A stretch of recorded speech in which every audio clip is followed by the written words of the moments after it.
Isang anak na sumusunod sa kanyang ama. Walang iba po kundi ang ating mahal na poong Jesus Nazareno. Mahirap yung krus na pinabuhat sa kanya. Mahirap yung kautusan na ibinaba sa kanya. Pero dahil naiintindihan niya kung para saan yung kanyang gagawin, kung para saan yung pag-aalay ng kanyang buhay, sinunod niya ito ng buong pagmamahal.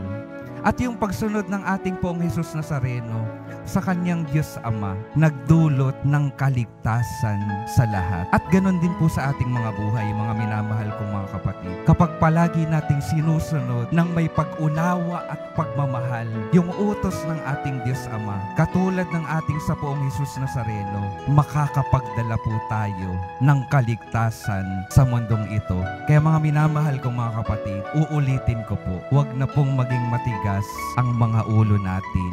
Unawain natin, sundin yung kautusan ng Diyos Ama upang tunay tayo na makapagdala ng kaligtasan sa mundong ito ngayon at magpasawalang hanggan.